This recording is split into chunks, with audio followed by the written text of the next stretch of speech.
We hit them with three things. They'll bite on one, and we'll get all of our stuff done. Bang, bang, bang. These guys will never be able to recover. 4 years later, that's still the strategy. And guess what? Bannon says it's going great. He told the Washington Post, quote, "It's working. It's just stunning to me what they're doing, and it's not getting covered because it's too much. They're overwhelming the system." So yeah, they're going to keep flooding the zone. They're literally telling us that they're going to do that. Anti-DEI, anti-woke efforts. We understand this administration could, speaking about celebrating Black History Month, have you got any word on that? Anything that you can offer to us? As far as I know, this White House certainly still intends to celebrate, and we will continue to celebrate American history and the contributions that all Americans, regardless of race, religion, or creed, have made to our great country, and America is back. Been here before. We have had a civil rights movement, and we won that. We will win again if we just pull together. Stop letting them divide us. This isn't about whether or not you agree that Black people should have jobs, whether women should have jobs, whether you agree on reproductive access, whether you agree that those that are struggling should have access to food, whether you agree that those that are struggling should have access to childcare, whether you think our seniors should get Meals on Wheels and should be able to eat. It's not about whether or not you agree with any of that. And I would hope that we all agree with decency, but it seems like decency went out the window in this country. But you have to understand that if they can attack one of us, they can attack all of us. So stop letting them divide you over things like trans folk, because guess what? Everybody that got upset about the trans folk, listen, that's now impacting whether or not you have food, or everybody that was convinced that the immigrants were taking the Black jobs, so to speak. But now we got people that aren't showing up to the farms. And now we have record prices when it comes to eggs. And now he wants to say, you know what, CDC, you're not allowed to send out information about things such as COVID-19, or FDA, you're not allowed to warn of the things that are going on in our food supply. Literally, people will die if we don't come together. It is time out for all the division. All we need is decency, and we need people that are really signing up to do the job for all American people and not looking out just for the billionaire few. But we have been here before. Well, we have been here before, she says. Yeah, and we have to go way back too. We have to go a long way back. The Project 2025 mandate to stop government funding is headed for several court showdowns. So far, courts have said, no, we're gonna have to pause this. Yesterday, as you saw in the clip, April Ryan attended the first press briefing under the new dictatorship, and several interesting things came out of that, including what was basically a confirmation, at least the way I read it, that the federal government will not recognize Black History Month. As the new press secretary said, Trump and his cronies will only recognize and always recognize what they feel is American history. And to go along with that, Lauren and Austin, this morning, HBCU funding is being shut off as the hateful mandate says federal dollars will not go toward any program or institution that is so-called woke or that teaches Black history. Well.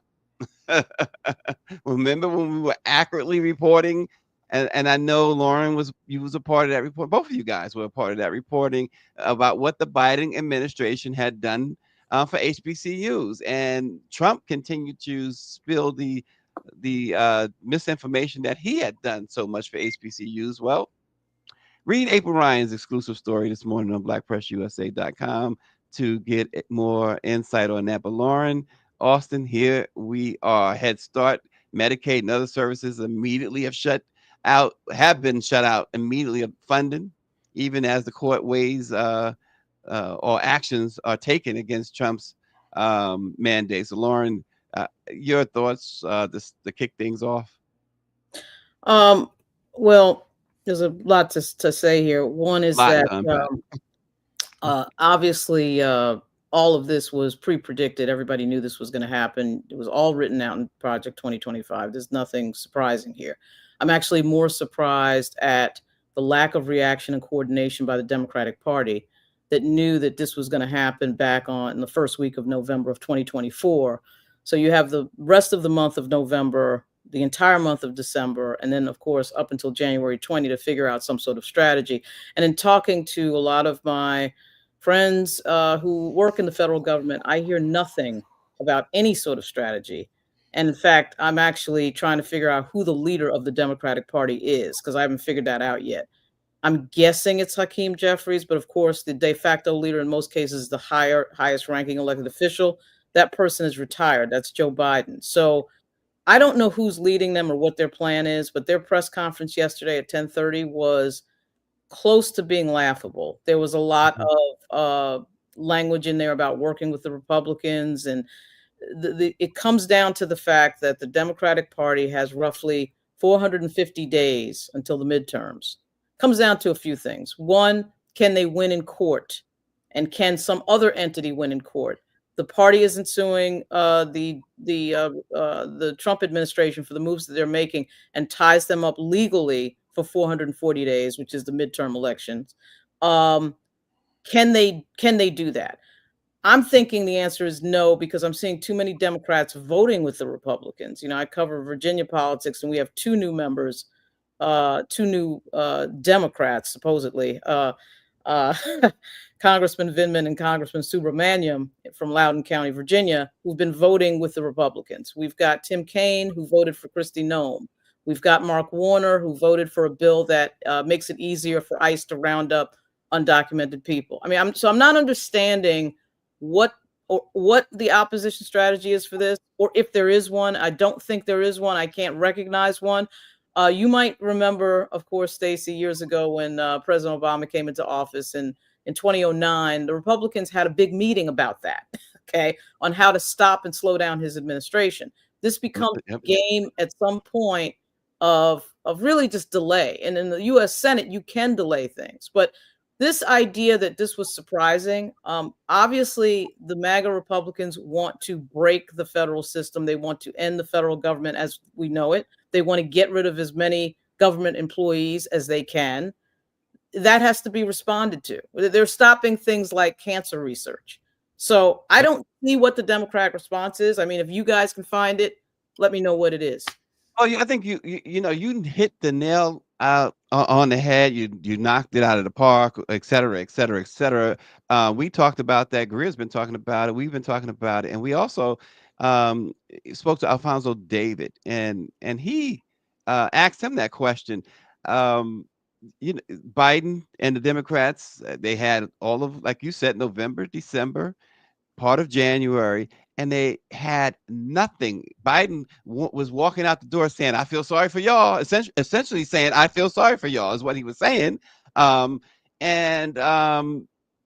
They left everyone hanging. You get the Jasmine Crockett's of the world, and really, and I always lump her and AOC together, but Jasmine is the only one. Where is Hakeem Jeffries? Where is the leadership? Because you're right. I'm looking at who's voting for who in these confirmation here. What are y'all doing? Well, Medicaid, if you notice, Medicaid, there were reports from various Democratic members of the Medicaid system. The money from Medicaid had been shut off yesterday. You'll notice that the social media accounts of Maxwell Frost, the congressman from Florida, Alexandria Ocasio-Cortez, the congresswoman from the Bronx, and as you mentioned, Jasmine Crockett from Texas. If you look at those three accounts, I can't understand how it is that any Democrat could argue that that is not what the messaging should be. And what do we know? What do we know? That AOC was blocked from a leadership position. That's right. Where she could have done messaging. We know that Jasmine Crockett was blocked from a leadership position. So where is Debbie Dingell, by the way, who is in that leadership messaging position? So the Democratic Party, who, by the way, still has not picked a chair and is about to have a forum in a few days at Georgetown. I mean, what are they doing? What are the Democrats doing? Well, here's a question, legitimate question then. And folks don't want to hear this, but is the paycheck too big for them to go against this MAGA thing too?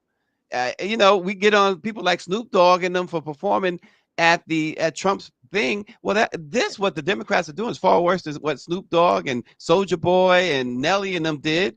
And we yelling and screaming, people yelling and screaming about that. But what are they protecting? What are they afraid of? What is, Hakeem Jeffries, enough, we love Hakeem, but enough with the Biggie Smalls rap, right? And let's just get down to business. What are you going to do?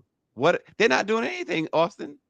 No, again, good morning, and always good to see my sister Lauren. As per usual, she is 300% on point with her commentary. You know, look, I remember again, as you all have both said, no one should be surprised that this is where we are. No one should be surprised at the lightning speed with which Trump is doing what he said he was going to do throughout the campaign.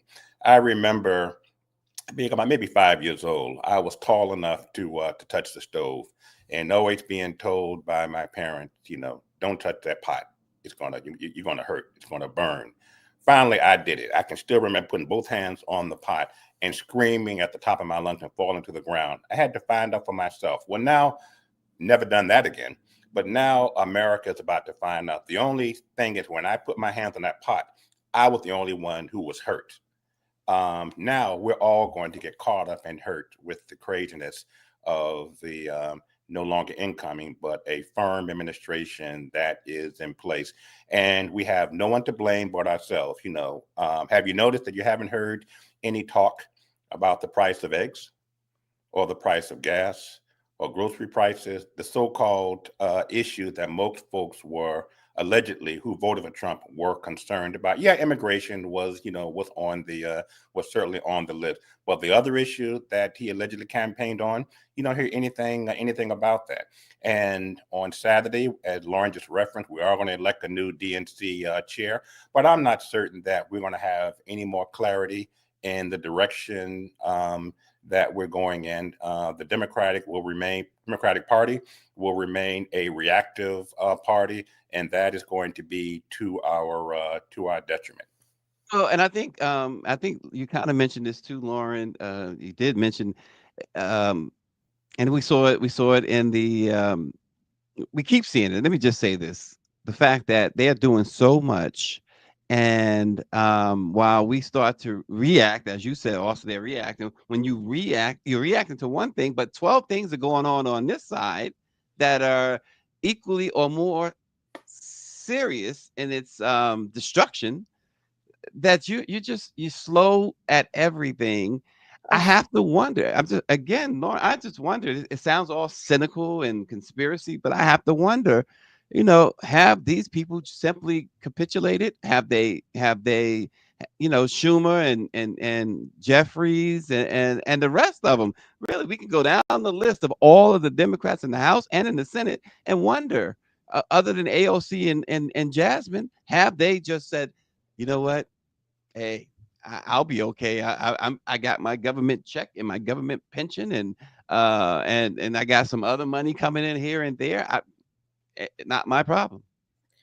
Yeah, well, a few things. You know, I'm not a big fan of saying things like we need to move on to the next generation, the torch needs to be passed, because age really doesn't mean anything when you look at the individual people. So it's a person like Maxine Waters, who's in her 80s, or Nancy Pelosi, who's in her 80s, or Bernie Sanders, who's in his 80s. I mean, those people do know how to fight, and they do know how to message, even though they're older.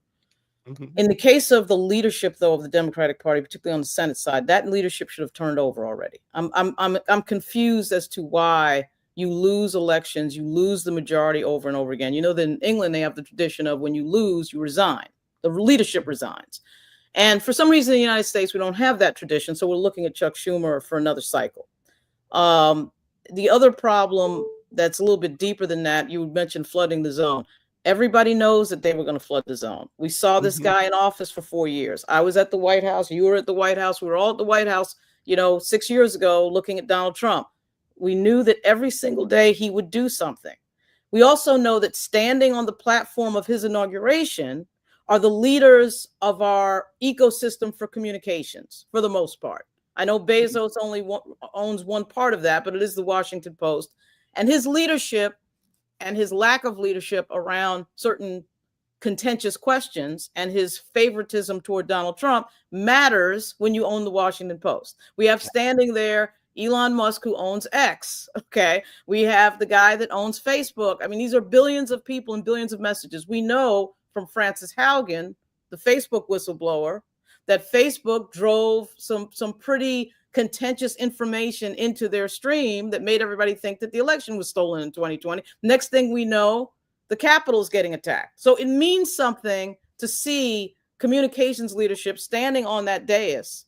And then the Democratic Party, and it's not just Hakeem Jeffries, but of course he's a major player in this, not figure out a forward strategy at all. I mean, I don't see anything that would tell me that these people sat down and said, what are we going to do when Trump starts doing these types of things? The flooding the zone can be overcome, for example, with coordinated messaging in the same direction. But you need somebody like I don't know, Alexandria Ocasio-Cortez, who has millions of people following her on her social media. And then who stopped her from being in a leadership position? Somebody, Nancy Pelosi, stopped it. So there is an argument here, and it's a damn strong one, for a change in leadership, because I don't think that the Democratic Party, you're not hearing them talking about HBCU funding.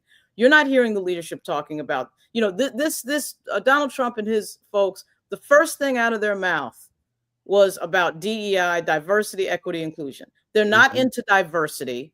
They hate equity and they hate inclusion. Do you hear the Democratic Party defending equity and inclusion? Do you hear the Democratic Party messaging that that's wrong? Do you hear anything about anti-Blackness coming out of Democratic Party messaging? No, you don't. You don't even hear anybody from the Democratic Party saying, look, who that's probably going to hurt predominantly is white women. A lot of these DEI positions are white folks. You don't hear any of that.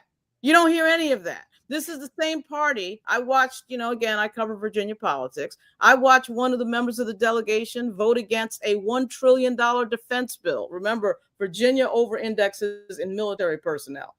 A $1 trillion defense authorization bill. She votes against it because it doesn't protect health care for gender-affirming health care for the kids of our service members.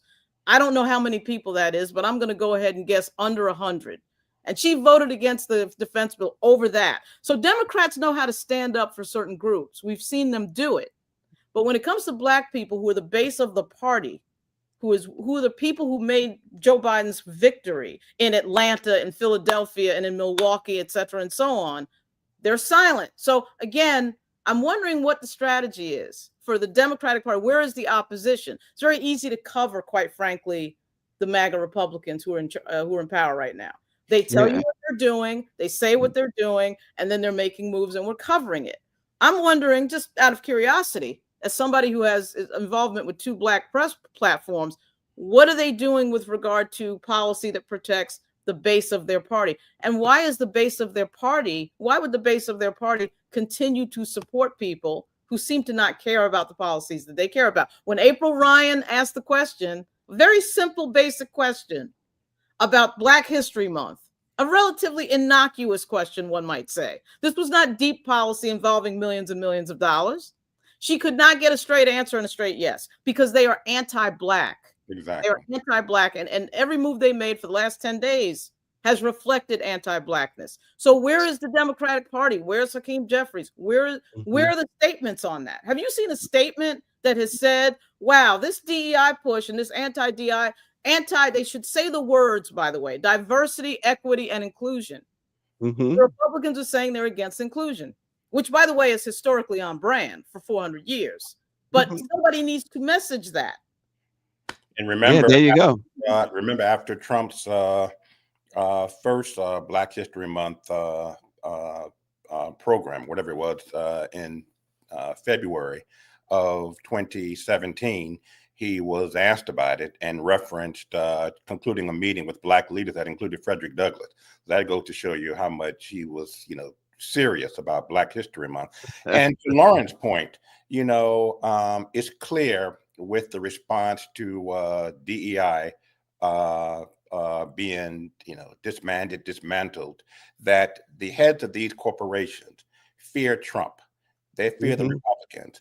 And to Lauren's point, they should equally be fearful of Black consumers. McDonald's, Lowe's, Walmart, all of these companies that are basically taking down their DEI program, not out of fear of buck. Clearly, they don't care about our, the Black consumers dollar. They're fearful of being targeted by Trump. Well, you saw also exactly, because you saw now Costco after making their bold stand the other day, the states, several states attorney generals are now going after Costco, and so they're doing the strong arming now. So this is another thing to keep an eye on as well, to see if Costco will stand firm, but they're going to make life miserable for Costco. So you gotta watch that. I would like for Gregory Calloway to explain. We keep hearing this, and I don't really want to go too far into this rabbit hole, but about these FBAs. He says, I'm proud of FBA because we said to hell with the Democratic Party. And that's understandable in a sense, but are you proud that it's you and us, no matter who you look at? If you are Black, everything that we're talking about applies to you. And this is why you hear so many people. I've heard it. You've heard it for decades, forever, since all my life. When it comes to elections, the lesser of two evils. What choice did you have? If this is the choice that FBAs, so those who say FBA wanted, then I'm sorry, I can't get down with y'all. If this is what you wanted for Black people, that's crazy. Now you might have an explanation for it, so I'm eager to look as you type on, and let's see what you have to say about that, because perhaps you have a really solid explanation for it. Because that sounds kind of crazy. FBA, Foundational Black Americans, is what they tout themselves as. I'd like to understand that a little bit better. So Well, If you it's know, not I don't impacting know. you, then certainly it's impacting, your mom, your sisters, other family members, other friends. So if allegedly, which makes no sense to me, if it's not, these policies not impacting you, don't you care about anybody else other than yourself? Well, I'll say this. I've broken the world up into two groups. Okay. People who talk and people who have a plan.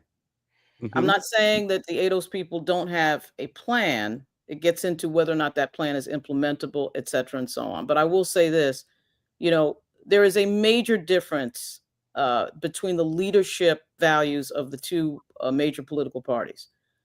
The current MAGA Republicans get in and say, this is what we're going to do, and they do it. They pardon 1,600 people on one day. The Democrats sit around and wring their hands about Marilyn Mosby.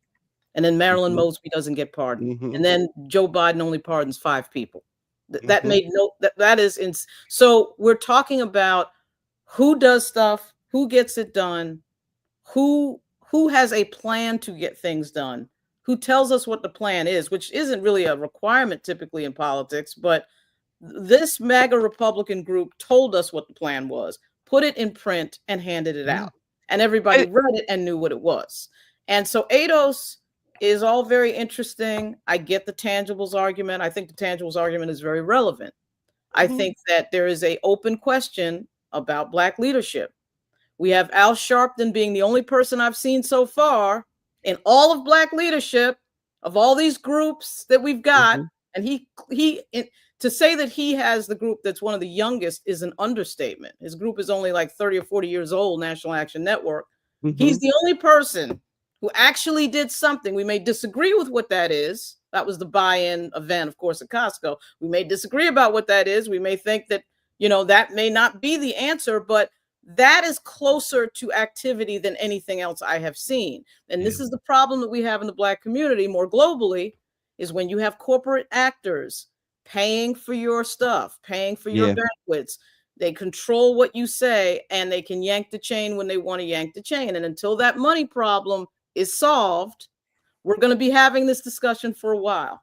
Yeah, I mean, look, Damian H, either he's getting a check, or he or she getting a check, or is just sadly misinformed. Look, I understand, folks, when you say, as Damian says, I can't get down with democratic perversion in our culture. I understand that, but it sounds like what Damian is saying here is, I'd rather be a slave picking the cotton than having folks in power that I disagree with, who is not going to have me in the field picking cotton.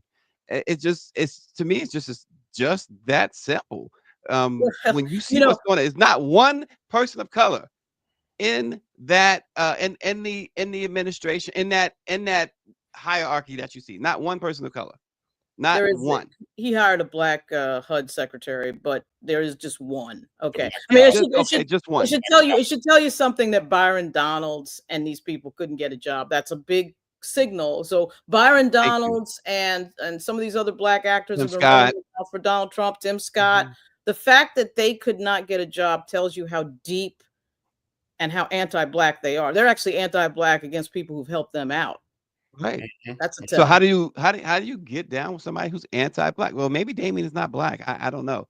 Maybe this other guy who talked about the FBA is not black. I just don't know. Or maybe they're not Latino or something.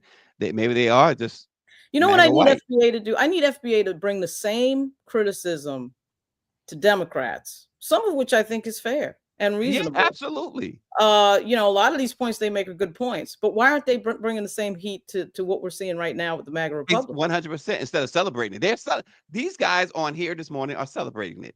I don't get How do you that. celebrate it? I don't get that at all. I mean, these are people who are getting us close to the era of the 1940s and 50s in terms of the way they talk and the policies that they are trying to implement. And I fully expect them to go after the Voting Rights Act and the Civil Rights Act and the Civil Rights, legislation, try to bring that down. So it is done. What do you, I mean, again, I think that, again, I also think we have to think a little bit deeper than just the peripheral nonsense that we see on social media, most of which I completely ignore.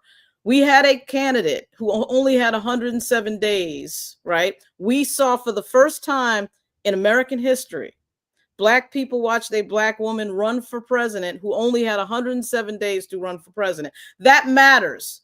So in the sweep of Black American history, when we watch this type of thing play out, we have to keep in mind that was not a normal campaign. And Donald Trump was campaigning for 4 years. When you're campaigning for 4 years, it makes a difference when we watch our history play out, when another person unexpectedly has to run for president and it's a 107-day campaign. So I'm not sure why that isn't figured into some of the thinking as to what we're seeing right now. Well, exactly, Lauren. I guess let me switch gears a little bit and go out to California. First, I'll start in California with this. Dodgers owner Mark Walter, the owner of the Walter Family Foundation in the Los Angeles Dodgers, are contributing $100 million to Southern California wildfire recovery and rebuilding. The announcement came from Magic Johnson, who is also a co-owner of the Los Angeles Dodgers yesterday. So big thing there. But the other big thing in California, I thought is interesting. California Secretary of State Shirley Weber just gave the green light for a campaign to gather signatures for a vote on California succeeding from the United States and becoming an independent nation. Now, if the necessary number of votes is collected, the question will be put on the ballot in 2028. And the question will be, should California succeed from the United States and become a free and independent country? For the initiative to be put to the vote, at least 50% of registered voters must vote for what they are calling Cal Exit by July 22nd, 2025, and support for the idea of independence must reach at least 55%, which is over 500,000 voters. Now, if these conditions are met, it is planned to declare, quote, no confidence in the United States and express the, quote, will of the people of California to create an independent state. And then that will follow a 20-member commission, which will be formed to study the viability of California as an independent state in 2027. And they will then publish a report in 2028. And so, I mean, I don't know what all this really means, but it's just interesting to even consider, to even get this far, Lauren, in Austin. Yeah, and who it just again points to the incredible divisiveness of America as we speak. When at the last time you heard any serious talk? And I don't know how serious this is. I don't know, frankly, believe that this is going to go far, but who knows? California politics is certainly different from any other politics in the other states. So who knows where this will go? But again, you got to be pretty desperate in terms of the direction of the overall country to believe that your state should succeed from the rest of the country. We've heard talk of Texas wanting to. I remember first hearing that talk succeed from the United States during the Obama administration. So here we are, again, another side of incredible divisiveness in the United States. Well, you can understand too at this point. It is surprising, but you can also understand right now, folks. This shows you. I think this is another thing that shows you that folks they just don't know what to do at this moment. This is a moment that none of us has ever seen in our lifetimes. You have to go way back for people to really be able to comprehend what's really going on. And as RNG says, if California is successful in this, it would hurt the U.S. Electoral College, and poor Southern states will not be able to receive Cali tax dollars. So that there are some consequences to that, but again, you get it. I mean, look, Lauren. We know again these resignations that they are trying to elicit now from the federal workforce. They're looking to cut everybody off, really. But supposedly, according to NBC News, one senior administration official expects that about 10% of the workforce will quit, and they are estimating that could lead to around $100 billion in savings. But all full-time federal employees are eligible for this buyout or deferred resignation, except for members of the military, the U.S. Postal Service, and positions related to, of course, immigration enforcement. So the letter was interesting. They even gave these employees a draft of something they can use to resign. What's the deal, Lauren? Break it down for us, please. Well, as a former federal employee, there's a few things in there that are likely to dissuade people. First of all, this was really about Trump trying to get people back to work after COVID. There's a fairly substantial amount of the workforce that went and worked at home during COVID that stayed at home during COVID and after COVID. So a lot of it is that. The other piece, of course, is controlling people ideologically and replacing people ideologically that don't agree with you, and trying to fill the federal government with people who agree with the MAGA Republican right. The other is an attempt to save money so that he can give tax cuts to the top 1%. You have to understand that there's a few things that would likely happen if 10% of the federal workforce were to accept the buyout, which, by the way, there's all sorts of messages going out this morning trying to dissuade government workers from accepting the buyout. And it should be noted, the Congress is not funded the government after late March. So the next CR, the next continuing resolution vote, is in late March. So paying for this buyout is up in the air until that CR is passed. It's not to say it won't, but they've had trouble passing it before. That one of the things that has been a big help economically to African Americans is to be in positions that like union positions or positions like in the federal government. The Postal Service has been a big boon for Black people because everyone gets paid the same, and generally everybody is treated the same in terms of the money. And if you can interfere with that, and in so many studies that we see, Black women are paid 60 cents on the dollar to everybody else and stuff like that. You don't have that in federal government because you have the GS system and a payment system that is fixed.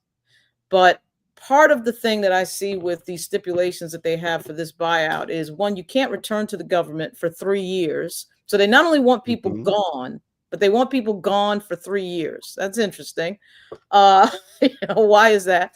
And I thought I read something in there about not being retirement eligible, which would mean you're dealing with an employee who's not at 15 to 20 years, somebody who's past that point where they could have retired. So they would effectively be getting 8 months of pay for free. Let's say you had 20 years in the government, you'd be getting your retirement and you would be getting eight months of severance. So they're trying to cut that out.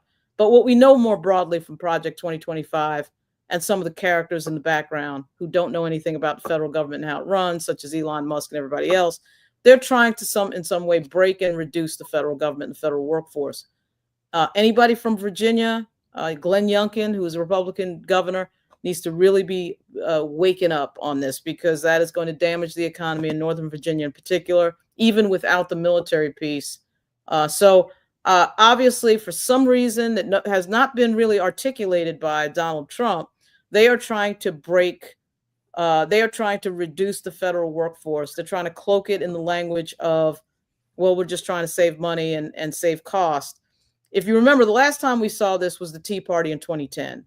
I can't help but to think that the rise in power, the obvious increase in Black elected officials on the federal level and elsewhere, we have a record number of Black members of the Congressional Black Caucus. Obviously, we had the first Black president be elected in 2008. All of a sudden, you have the MAGA right wanting to reduce the powers of the federal government. That is not a coincidence.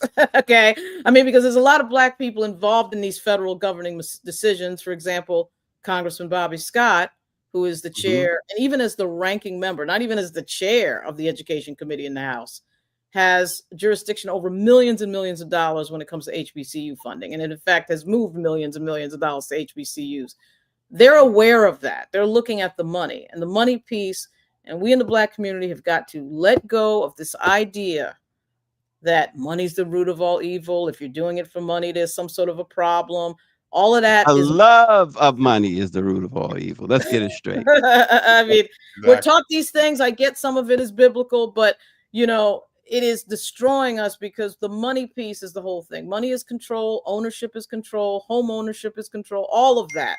And these federal employees are able to do those things through a plethora of programs. Whether you're in the military or not, if you're a federal employee, you have a huge advantage with regard to ownership for property and everything else. And they know that. These people on the right, these people who wrote Project 2025, the Heritage Foundation, they know that. They know what breaks a community, and they know how to keep a community out of power. And that money piece is number one on the list.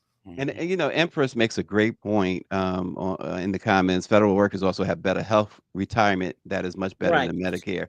Right. That's a great point. Right. And all that is being factored in, we know. And thanks, Mike V, for responding to someone who apparently, I guess, believes that Trump was gay, but I doubt Trump is gay. Anyway, I doubt that very seriously.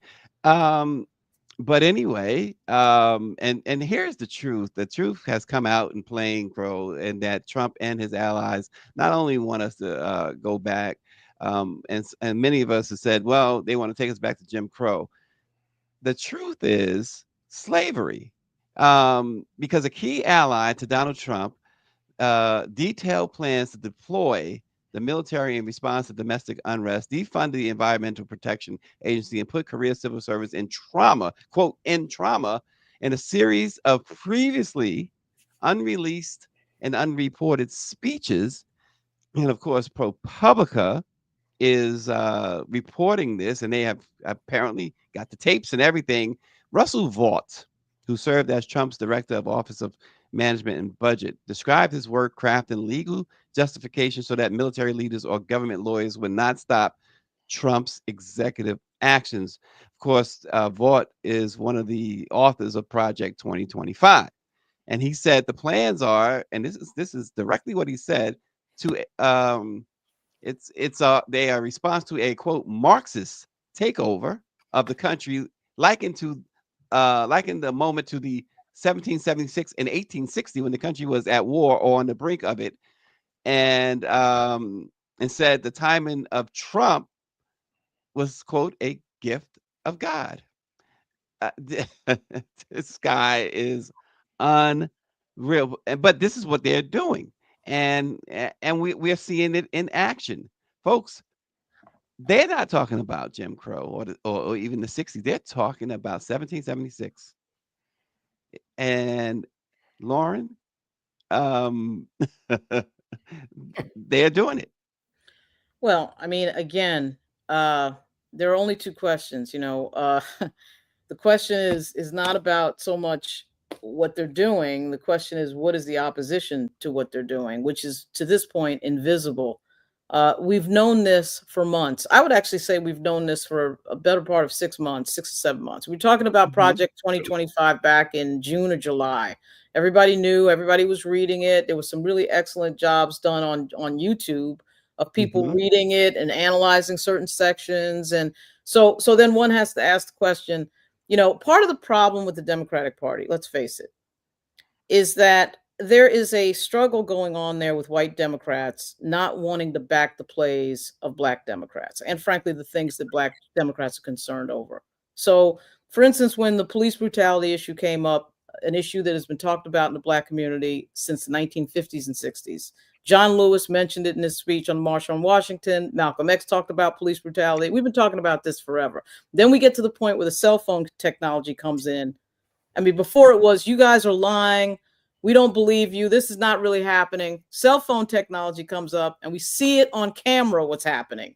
And there's still no big difference. There's still a conflict amongst white Democrats to talk about policing and the way Black people are treated by the police, which, by the way, is the government, is our tax dollar, is what we pay into. We are paying for police departments. It's not a private security force on private property.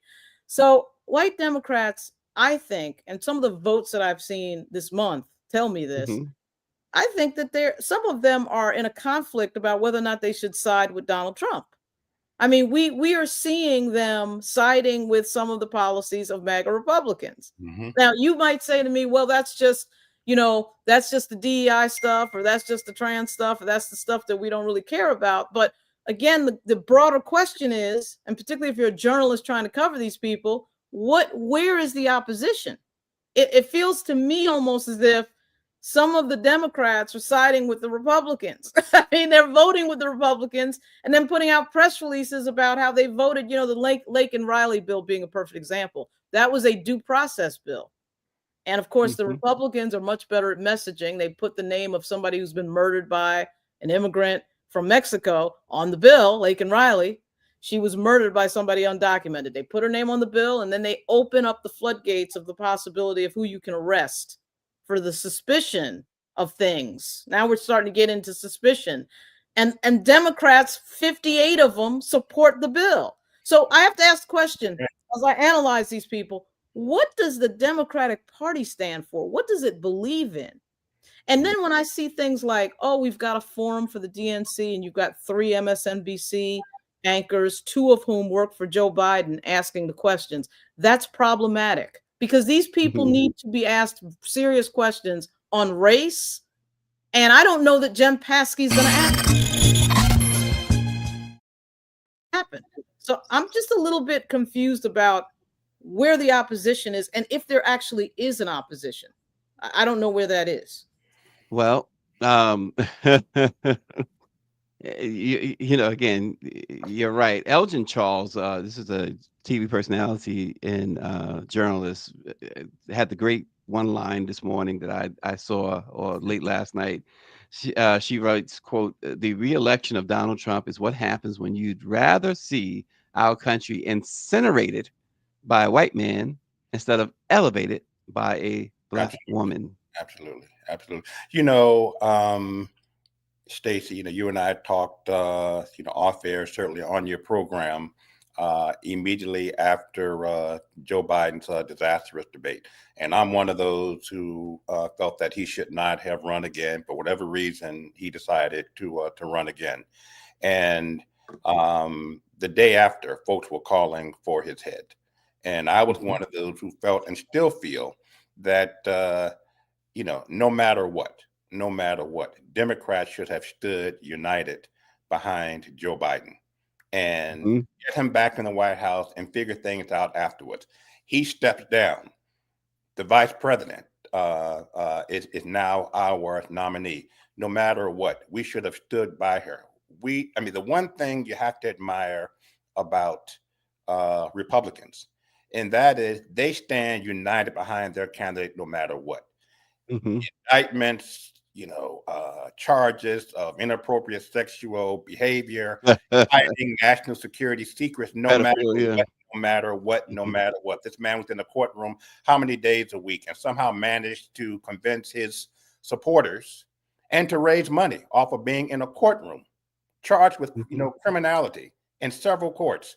And the end of the day, to Lauren's point, it says this election says more about the Democratic Party than it says about the Republican Party. We knew the direction that they were going in by nominating this man again. I mean, 2 qualified women lost to the same individual. Yeah, it's true. No matter what you thought of Joe Biden, to me, the bottom line is, where is the man's heart? Joe Biden could have stood in front of the cameras and drooled on himself for an hour, and he would have still gotten my vote over Donald Trump. It's funny. It's funny you say that, and I wanted to real quick. We don't have to spend any time on this because we probably should move on. But and I saw it yesterday in the briefing room. The press secretary took several jabs at Biden, and one point she says, "Oh, he was probably upstairs sleeping or whatever." First of all, we know how horrible of a losers they are when they lose. They are the definition of sore loser and then some. But they are also, Lauren, angry winners. Yes. It seems like they are so angry. Explain that to me. Yeah, it's funny you say that. My boyfriend's a U.S. Capitol police officer, and I often a lot of his friends are my friends, and they're all Trump supporters. He's not a Trump supporter, but they are, and it amazes me. We're actually on a text chain together, and I often say to them, "What are y'all angry about? The federal government is funding your family, your mortgage, your health care. You're in a great financial position. Many of these U.S. Capitol police officers are making 6 figures." And you're whining about what? And what that is, of course, is, and this is a piece that the Democrats, for some reason, can't figure out, is the messaging. I mean, it's Fox News is telling them, you got to be angry. Some poor person coming over the border is taking your tax money and killing people. That's what they're being told, and they're believing it. Okay, to go back to Joe Biden, though, for a second. So, the CBC, the majority of the CBC supported the idea of Joe Biden staying in the race, which of course looks like a brilliant decision now. At the time, it didn't. They were criticized for that because, why are you supporting this guy that's, 81 years old? The fact of the matter is that again, I blame the broader Democratic Party that needs to get serious. Okay. The point is well taken that Joe Biden was the only person on stage in that moment who had actually defeated Donald Trump. So you're pushing out of the race a person who is the only person that they can say actually has won an election against Donald Trump. Said. That's not a minor fact. But the other thing is, if we go back a little bit here, how did we end up with Hillary Clinton? We ended up with Hillary Clinton, who let Trump in the door in the first place, because of the sympathy of, oh my God, the big bad Barack beat her in the primary, so now we got to give her a chance in 2016. That was nonsense. The way the Republicans play is, we're here to win this election, and we are going to nominate the person who is most likely to win. They wouldn't have cared if that was Jeb Bush, Marco Rubio, whoever. They figured out it was Donald Trump, and they were right.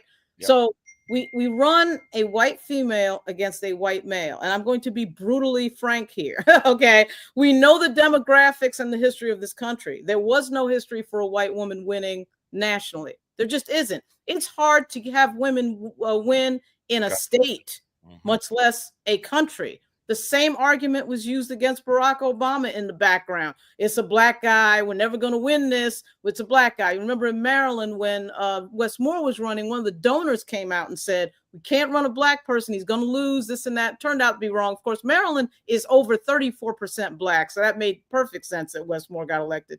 But to go back to Hillary, the Democrats run Hillary Clinton. She loses. Okay. Do we learn the lesson? Do they learn the lesson? Do we learn the lesson as media to ask these people, hey, you're running the same demographic again in 2024. And the added thing was, and I hate to channel Teslin Figaro, but again, Teslin Figaro was right about this. It is hard for a black woman to win. It is unlikely that a black woman is going to win in this country nationally, and you run a black woman. Just you got to look at the question of who wins and who loses and who's easier to win the election. So Biden had a good point on that. The problem with Joe Biden, as everyone knows, was could he functionally run and do it? And I think, frankly, his staff lied to everybody. They lied to the media. They lied to other staffers. I have people who I know in the federal government who were telling me at the Democratic retreat last year that Biden was not functioning without the aid of cue cards. Okay. So you know all of those things. My thing is, I'm not mad that the staff was like, we're going to run our guy, but you got to have a plan for that. And as somebody who's in politics, yeah, I mean, no plan. He's worked in politics. I'm sitting there going, okay, you know, the guy's old and he's lost a step. Okay. What's the plan for that as we are running? And that's all I'm looking for. And they had no plan. And as we know, on July 27, I think it was, debate happens, or June 27, debate happens, and it all comes, the whole thing is laid to bear in front of the nation, in front of millions of people. And so I agree with that point that Biden probably would have gotten a better number, because you do need white voters in Western Pennsylvania. I mean, just look at the demographics. But I got to say this. I thought that the vice president did a lot better than I thought she would. There are arguments out there about voter suppression. Roland Martin had the guy on the other night he's a data analyst on voting. And there's an argument that voter suppression was a major factor in this race that, of course, nobody has looked at, because CNN and MSNBC ain't going to look at it, and nor is the New York Times. But she got real close for somebody who's in a demographic with a lot of electoral disadvantages. Well, Drea Williams says that the Democrats and Republicans are the same. One is just good cop and the other is bad cop. And there was another comment. Rod 402 says, I would take a non-functioning Joe Biden over the felon in that office now any day of the week and twice on Sunday. Christian Christopher says the Dems, and there's a lot to what she's saying here. And I know a lot, we could spend a whole day on this because a lot of people feel this way. She says the Dems shut Bernie out, meaning Bernie Sanders, of course. And Christian truly believes that Bernie beat Hillary Clinton. They stole that from Bernie. I think Bernie still believes that too. Well, if you read Donna Brazil's book, Hacked, Donna Brazil has a book called Hacks, and it's one of the best political books I've ever read. She goes into the Bernie Sanders question. Bernie Sanders could not win a primary over these people. He didn't have votes. That's a bottom line issue. But I get it. I get the feeling he did get hoodwinked in the background by the DNC. Yeah, no question. And Lauren, I'm glad you're here, because one of the things that you, other than politics, that you do a lot is these court cases, particularly involving celebrities. Rihanna is throwing her full support behind her man, ASAP Rocky. Yes, she's gonna reportedly be in court today to support him. Now we know that he is facing up to 24 years. And because of that, Austin, I did tell Shanae that if he goes to prison for 24 years, she has to understand that, Rihanna may need some comfort and I might have to step in. But, so I just wanted to make sure that she understood, and was not taken by surprise in advance. Right. So, but Lauren, he turned down a plea deal that essentially would have gotten him, I believe it was 6 or 8 months or whatever. He turned the plea deal down, and he's facing 24 years. I don't know how much you followed this particular case, but I know you do. You're usually on top of all these cases. Any thoughts on this? Not yet. But my general thoughts on any case that involves a black male is look for punitive punishment that you would not see if it was a white male. I mean, the stats show us that they get prosecuted longer for the same crime. Plea deal. I bet you he feels that he didn't do it, so I'm not pleading out to something I didn't do, which is a classic way that, people get leveraged into these deals. Oh, we're going to put you in jail forever unless you agree that you're guilty. And a lot of people on principle don't want to do that. That's understood. I am not following that as closely as I am following, believe it or not, Justin Baldoni and Blake Lively, because that's a libel and defamatory case against the New York Times that I've dealt with as a crisis manager in the New York Times is a disaster. And it reflects a lot of the things that happened to Justin Fairfax that happened to Justin Baldoni, chief of which is the New York Times teaming up with lawyers to present a story with no evidence attached to it. I mean, and then finding out from the other side that his side of the story is not presented at all, which is something that the New York Times loves to do, particularly with the thing that they created called Me Too, which, by the way, was stolen by from a black woman, Tarana Burke, no relation, stolen from her so that we could sit around and talk about white, blonde Hollywood women who are multimillionaires like Blake Lively. But to get back to ASAP Rocky, you never know. We've seen a few cases involving rappers recently that have gone both ways. What I find is that when we get into the courtroom, and that's where ASAP Rocky wants to be, and the evidence comes out, you end up finding out that the case is not as strong as what was presented in the public domain and the court of public opinion, which is where they try to win these cases. And I have a sneaking suspicion that is going to happen in ASAP Rocky's case without any evidence. I want to bring our attention just for a second to Sean Combs. The attorney, the prosecutor, Damian Williams, has resigned his position because of the change in administration. I just want to bring it up. I'm not saying Sean Combs is the greatest guy in the world. We saw him beat up his girlfriend on tape in a disgusting manner. That right there, which we think was, by the way, leaked by Damian Williams' office, but I'll leave that aside because whether it was leaked or not, it happened and it shouldn't have happened, right? So, okay. But I have yet to see any evidence in the Sean Combs case. I'm waiting, all right? I mean, I'm hearing about videos and 3,000 people who've said something happened, and we got an attorney in Texas saying that 3,000 people came and we got 200 clients. Where is the evidence in that case? They keep talking about video. We live in a world where video gets leaked, as Sean Combs already found out with regard to beating up his girlfriend. Video gets leaked all the time onto the internet. Okay, we got videos of celebrities doing stuff from Rob Lowe to this and that. And I haven't seen one piece of evidence that backs up what Damian Williams put out there on his first day of prosecution of Sean Combs. So I'm not saying Sean Combs is innocent, but I'm saying we haven't seen any evidence. And so for ASAP Rocky, if I start paying attention to that, if I have the bandwidth, I will pay attention to it. But I'm going to be looking for evidence of what he's charged with. And again, for these black males, it's always different. It was different for Jonathan Majors. It's going to be different for ASAP Rocky. And I just would plead with everybody, stop reading the internet, stop reading Facebook and Twitter, and look at the actual details. A lot of these cases are public. There's a lot of YouTubers that do court cases a lot better than me. They put the documents out. Look at the documents. So that's we are getting closer and closer to. It's funny you say that. We're getting closer and closer to the Diddy Combs' trial, and you're right. That's the thing. We're getting. It's what? And it's his trial. A couple more days. It'll be a couple more days. It'll be February. His trial starts in May, and we haven't seen any evidence of these. Only evidence that they have. And he certainly should be punished for what he did to Cassie for sure. Any man who does that, I mean, Dr. Dre still should be. It would make my day, even today, all these years later, if they knocked on his door and let him out in cuffs for what he did to D Barnes back in the 90s. I mean, that was just horrific. And so Diddy, we'll see that, like you said, there's no evidence. And also, you might have noticed Chris Brown sued that company that did the documentary for $400 million. See now, absolutely. I'm glad you brought that up. There's kind of a loop here of.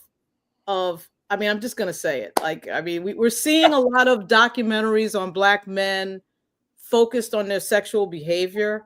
And it was R. Kelly first, which actually I thought Dream Hampton's documentary was quite good. It covered a lot of bases. So R. Kelly's then we saw the Cosby documentary, the Michael Jackson documentary, the Russell Simmons, Chris Brown. And some of these are not. Again, the R. Kelly one I thought was quite interesting for a lot of reasons. They did a deep dive into his background. He was a victim of sexual violence. There was all sorts of things. So it was. But now I'm starting to come to the conclusion that this is like the new form of. I don't want to say the new form of lynching, because some of these guys are alive and have not been murdered. Okay, but it is a way to put as Black males as an avatar of sexual violence. When you're doing 3 and 4 hour part documentaries on things, and I had a problem with the Cosby one in a big way. HBO, of course, gets a Black person to be, Kamau Bell is give me a break, and then so that was a little bit much. And then you got to understand they never factor in the question of groupies in this, which is always strange to me, because you can't tell me that these Black entertainers are the only people who have sex parties, or the only people who've had groupies outside their door and everything else. So to me, if we saw the equivalent of documentaries on white entertainers, I mean, Hugh Hefner made an entire career out of the things that we're seeing in some of the documentaries. I'm a little bit like, why is it always Black male entertainers? I mean, you would think that you'd have rock stars, white rock stars, hair band rock stars from the 70s. I mean, you'd have all sorts of documentaries on all sorts of different people. Yeah. And I'm only seeing as though Chris Brown sues for $400 million. And I hope he gets every single cent. I am not a Chris Brown fan. I don't know much, my kids like Chris Brown. I got family, but I hope he gets every single cent. Here's a young man whose career was damaged beyond repair to where it would have been because of what happened with he and Rihanna, right? We know that. And he paid the price, right? She herself got back with him, not once, but twice, and forgave the man, right? Yeah. And now all of a sudden, according to this Netflix or whatever, he's this serial sexual predator, etc. Where's the evidence of that? Where's the evidence? The one case against him was thrown out because the authorities found out that the girl simply made it up. And he had the text messages to prove it, which he put and on his right. And so this attack on this young man who Michael Jackson himself anointed him as the next Michael Jackson. Also, you'll notice that in that, I think that case that you mentioned on Chris Brown involves an attorney that's involved in the lawsuit that Sean Combs just made. So there's an attorney that's involved in the Chris Brown case. She presents a Jane Doe victim, alleged victim. The Jane Doe alleged victim, the victim sues Chris Brown for $200 million, claims a sexual crime, right? That same attorney is the same attorney that Sean Combs is suing in his defamation case. So I'm just saying someone needs to look a little deeper into the patterns of some of these cases and the people involved. It's a little bit much. And real quick, Lauren and Austin, I know you saw it. Jim Acosta. Listen to this.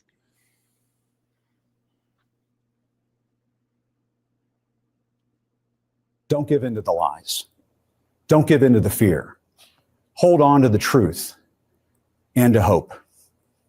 Even if you have to get out your phone, record that message. I will not give in to the lies. I will not give in to the fear. Post it on your social media so people can hear from you too. CNN's top anchor just resigned live on air. On air. He resigned. I mean, they gave him no choice. I mean, the only opportunity he had to remain at CNN was a midnight to 1 a.m., a midnight to 2 a.m. slot. Yeah, the silencing of these voices are just certain voices.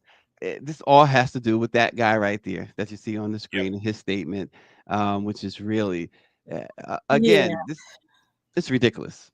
Yeah, I'm going to do a video on this. There's just a corporate loop of trouble when it comes to corporate money going into these news platforms. And what we're seeing in the news business that I think is very alarming is there's too many people who have concluded that they can't do journalism on platforms like MSNBC, the Post, the New York Times. You see all the Post people leaving for the New York Times and the Atlantic. You saw Bari Weiss years ago, and this is not about political agreement, right or left, but Bari Weiss tends to be to the right. She was at the New York Times. She felt like she couldn't do certain journalism there. She left. Mehdi Hassan, Mark Lamont Hill. I mean, they all have to leave to talk openly about what it is they want to talk openly about. That's a major tell. Now, for Jim Acosta, he's not an opinion person. He's a journalist asking tough questions about people who have a pattern of lying to everybody's face on Fox News and any other platform. And so this happens days after he challenges a Republican congressman on lying and making things up. And so what does that tell me? CNN pushes out somebody who's challenging liars. What? What? And then Jim Acosta, let me check right now, had 50,000 people sign up to his Substack, because that's the other thing that's happening. These people are going on to other platforms and blowing up. Right? So why is that? So there is an audience. Bari Weiss proved it. She's making something like $600,000 and $700,000 a month on subscriptions on Substack. And so Bari Weiss and all these other people, I don't like Taylor Lorenz. I'm not a big Taylor Lorenz fan, but she does have an audience. And so what is going on at the Washington Post that she couldn't do it at the Washington Post? Why is Jim Acosta getting pushed out at CNN for challenging people who are liars? That's a problem in the news industry, a huge problem. And it's a big reason, Austin, why people just asking questions. Where do we get our news from? Where do we get our news from? Right. Oh, exactly. And if you notice, even in that clip that Grid just showed of Trump, jubilant over CNN getting rid of Acosta, he's still attacking them. He's still going to attack MSNBC. He's still going to attack CNN. So look. Yeah, right. What difference does it make? Right. Yeah, what difference does it make? Right. Exactly. And Jim Acosta, by the way, has 72,000 subscribers. Of course, I don't know whether they're all paid or not, but I'll bet you a good 15% are paid. 72,000 people signed up to his Substack in less than 24 hours. Wow. That's amazing. I mean, I think the legacy media is going down hard, and they're going down hard because we got people on YouTube that present information a lot of times in a more thorough way, particularly when you talk about Stacey court cases. You got a number of people on YouTube that are analyzing court cases, and they're good. They're better than anything you would see on cable. So some of them are attorneys, some of them are not. But legacy media, to the point that the new press secretary made yesterday, legacy media is going down, and these new media people do need to be recognized in some of these cases. How much longer is Joy going to be on the air? Good question. I mean, MSNBC is not. They got rid of their Griffin. What was the executive that they got rid of? Black Rashida Jones. Rashida Jones. So one would think, although Rashida Jones apparently got rid of Tiffany Cross, so we don't know where Rashida Jones fits in the paradigm of who she likes, but they've held on to everybody. If you're holding on to Maddow, who is all out against Trump in terms of the way she presents, I mean, I get that from their perspective, they feel like, look, we're just telling these people liars. We're telling the truth. Fox News would say the same thing, even though there is no Fox News truth and MSNBC truth. There is the truth. I certainly think MSNBC is closer to presenting the truth than Fox. Fox is now a PR firm for the Trump administration. That's why they're hiring all these people. You got people from exactly. Yeah. So, but I'm not saying MSNBC has happened as well. I mean, they hired Jen Psaki and Simone Sanders, so they work for Joe Biden. So, I mean, it happens on the left as well, but it happens more on the right in this moment. We're seeing it a lot more on the right. But to see your two anchors go down to Trump and kiss the ring, I mean, what Mika and Joe did was problematic. That's gosh, problematic. Yeah. RNG says you couldn't pay me to watch ABC, CBS, Fox, MSNBC, CNN, or any of that junk. They are all Trump apologists. But the one thing about RNG, and there are others like him, but he certainly stands out. I've noticed this not just with our program, but Black program goes on, whether it's YouTube, whether it's Instagram. Mark Thompson, April Ryan, RNG is there to support. Roland Martin, you name it. If it's a Black news outlet, he's trying his best to support. those outlets. And so we need a whole lot more. We need millions more RNGs. That's for sure. And he also has his own show, which is it's pretty successful on its in its own right. The RNGs Swag Sports on YouTube. I mean, this guy gets a lot of viewers, and I am one of them.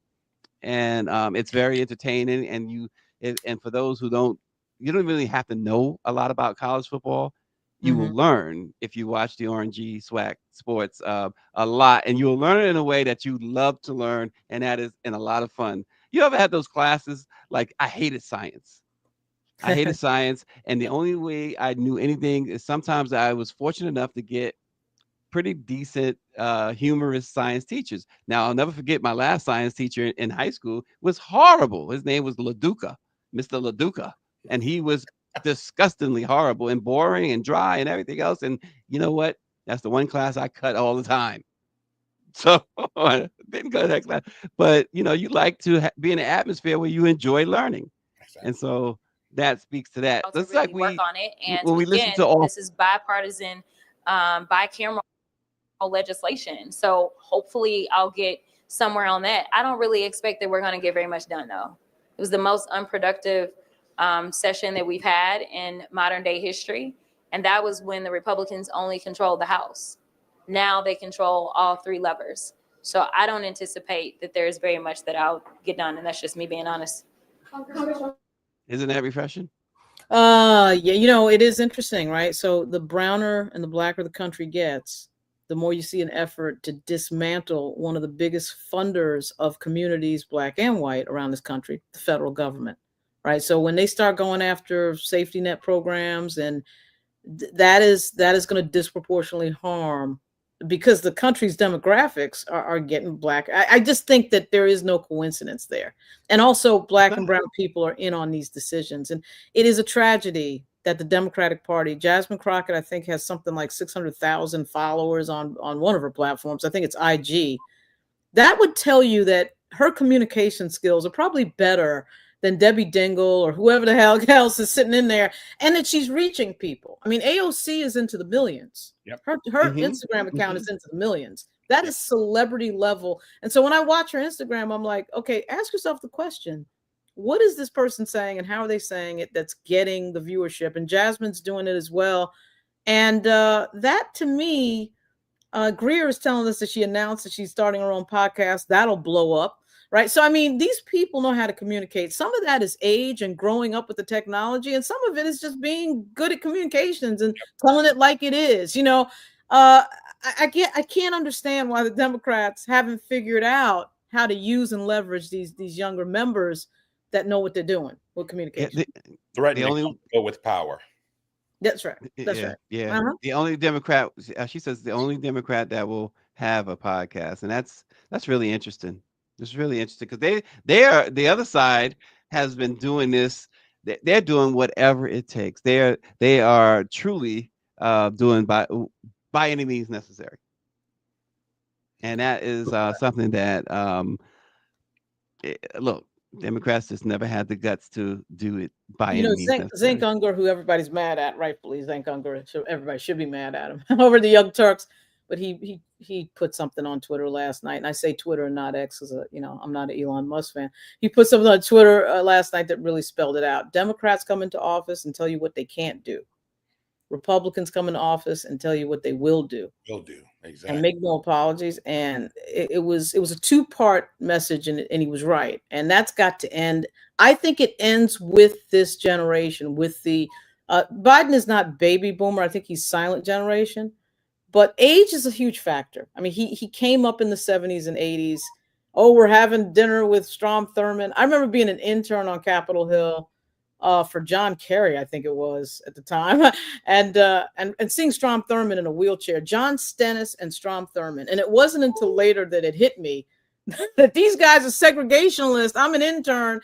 These guys were fighting for my relatives to not sit at a lunch counter and everything else. I mean, that's the Senate that Biden came up in. And they don't understand the enemy. And I think Black journalists have always been ahead of the thing, ahead of the curve. They were ahead of the curve in the civil rights movement. And I think black politicians in Jasmine Crockett and some of these others, they get what's going on, but they're not in the leadership, so they can't implement. And that's becoming a huge problem. That's becoming a huge problem. Well, Drea says that Democrats are like Capricorns, old and stubborn like a goat. And Christopher says when they asked Jasmine about Dems doing podcasts, she gave that, you know what the problem is, look. So there you have it. Austin, any last thoughts for the morning as we go into another day of seeing what else is going to come our way?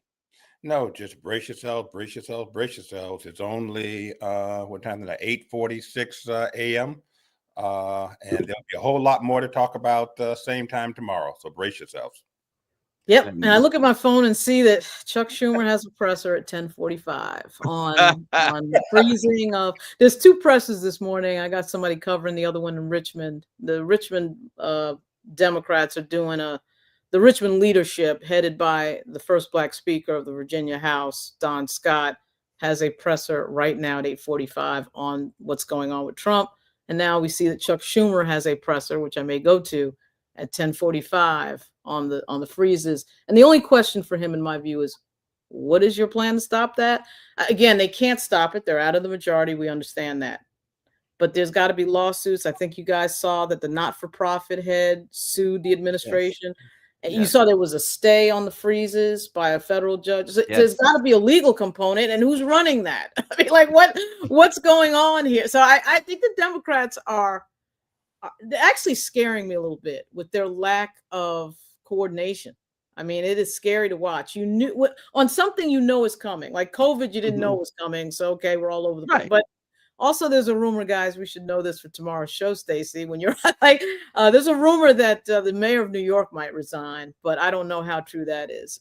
So which would mean that he's getting a job. Something's going to be the ambassador to something. Right. Where's his people from? Well, he's from Trinidad or something. He's from like one of the islands. Right. So he'll be named the ambassador of whatever that island is. Then it also means that Andrew Cuomo is coming back. Well, we talked about that not long ago, that the latest polls, at least at that point, I guess it was about a week or so ago, showed that this is not even a race. Andrew Cuomo is got 80% of the vote or something. Yeah, realize that if he does crazy number. If he does get it, makes me want to change my registration back to New York. It's in Virginia now. I actually voted for Cuomo twice when he was governor, full disclosure, but Cuomo would be the first Me Too case person hit with a Me Too thing to return to power. So I thought it was going to be Al Franken. Al Franken is effectively retired. He's a little older than Cuomo. Cuomo would be the first, and that friends is a discussion for another show. Well, there you go. So good heads up, Lauren. Lauren, I don't know if these are one of your better sources or not, but we know that your sources generally are right. So this is not a great source. This is me reading somebody on social media, but the person is pretty plugged in, and I will send that tweet to you right now. But I it's somebody that's very plugged in that has been right about other things. So there's that. Wow. But this is really rumor level. You're not supposed to do rumor level in journalism. Right. Here I am doing. But mark my words. I'm telling you, if that is true, the next announcement is going to be that he has been appointed by Trump as an ambassador to something. Well, he's not going into the administration. Yeah, he's going to get the pardon. He needs a pardon, and and I will admit, I mean, just objectively speaking, I know a lot of Democrats don't like the mayor of New York, but I will say this: I don't see what the case was in that matter. I think that Eric Adams's case, I'd love to see the evidence in court on that one. You're getting rung up for airline tickets and quid pro quo. I mean, this idea that elected officials are doing a favor for a donor. Well, you can argue that, and the Bob McDonnell case was the same thing. You can argue that in a lot of ways. I mean, so again, I think Damian Williams is suspect. I'm just going to say it. Another one of Terry McAuliffe's drivers. I just think he was Terry McAuliffe's driver. as was LeVar Stoney. I just think Damian Williams. He, you know what? I can't disagree. He's always come off as kind of a suspect. To me. Yeah, his cases that he brings are very interesting. I'll just say that. But again, I would reserve judgment for the evidence in court, but I don't know that that's going to make it to court. I think Eric Adams gets a pardon. We'll see. Well, pardon us, y'all. We way over time, but thanks, Lauren. Thanks, Austin, as always. Folks, we'll see you again tomorrow. I think we're going to have a conversation with Alfonso Davis, so you don't want to miss that either. Oh, wow. So, yeah, so join us for that. A whole lot to talk about. and look, you know, he has a lot to talk about for sure. I wonder, can he talk about it? Did he sign an NDA as part of the agreement when he broke away from Human Rights Campaign? We'll find out. Watch that be known. All right. Thanks for joining us, y'all. We'll see you tomorrow. Thanks. Thanks.